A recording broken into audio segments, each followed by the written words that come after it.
À pied, en bicyclette ou à moto, c'est un nombre important de personnes qui affluent chaque jour dans le village d'Angovia. L'attrait d'Angovia tient moins de sa facile accessibilité que de ce qu'elle peut offrir en termes d'opportunités. C'est un village riche en minerais. Une première mine s'est implantée ici en 2018. Elle a exploité le minerai jusqu'en 2022. D'autres sociétés se sont succédées. Perseus Mining a obtenu de l'État de Côte d'Ivoire l'autorisation d'exploiter l'or du pays oulé, ce qui a valu son établissement à Angovia depuis 2018. Les 3 écoles ont bénéficié de la réhabilitation des différents bâtiments. Et en 2021, on a eu 200 tables bancs. Elle nous a fait espérer, mais aujourd'hui, cet espoir s'est tourné maintenant en désillusion. Le temps a passé et l'on peut s'interroger aujourd'hui si l'entreprise minière et les populations entretiennent encore des relations franches dans le respect des engagements pris d'accord partis. Les responsables de la mine que nous avons sollicités avec insistance répondent par l'affirmative.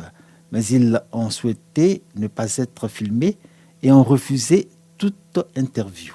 La chefferie d'Angovia, pour sa part, et les populations de tous les villages directement ou indirectement impactés, les jeunes et les femmes notamment, ne cachent pas leurs sentiments de frustration. Nous voulons qu'ils viennent à notre aide financièrement pour que chacun d'entre nous puisse mener une activité. Nous, notre cri de cœur, là, c'est ça. Dans cette atmosphère d'attente trompée, va naître un grand espoir.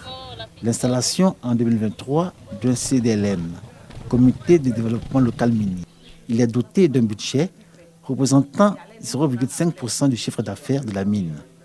De quoi ravir les populations des villages impactés qui peuvent rêver de grandes choses en termes de développement et de progrès. Le manuel de procédure a été élaboré par un expert. Dans ce manuel, nous puisons les projets à réaliser. Nous avons passé le premier marché qui concerne le reprofilage lourd d'un tronçon de près de 17 km 500 et puis l'ouverture des rues et un reprofilage léger.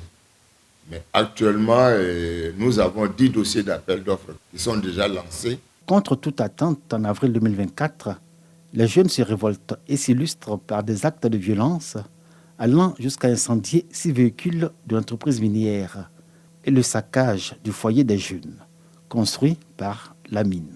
On entendait dire ici et là que c'est en réaction à l'indifférence des responsables de Perseus Mining devant les nuisances environnementales que vivent au quotidien les habitants des villages impactés par l'activité minière. On ne peut même pas dormir. Quand il y a du vent ou bien il y a une tornade qui se prépare, tout le village est envahi de poussière. Le minerai que vous voyez là, c'est ça qui provient de la poussière. Et on a soumis ça à la société. Jusque-là, il n'y a pas de solution. Perseus avait promis depuis 2 ans créer des dépôts de déchets avec une mise à disposition des engins pour récolter ces déchets-là. Ça n'a pas été fait. Promis aussi réparer les maisons fissurées, voilà, qui sont les effets après dynamitage.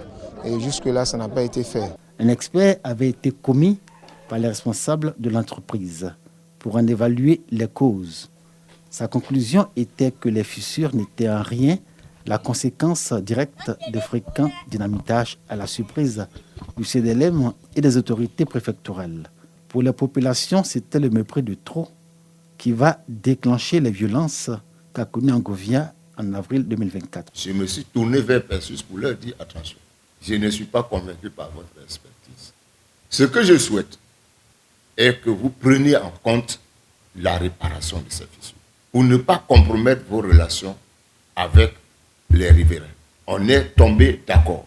Il a demandé au directeur régional de la construction de conduire une mission et d'évaluer les dommages.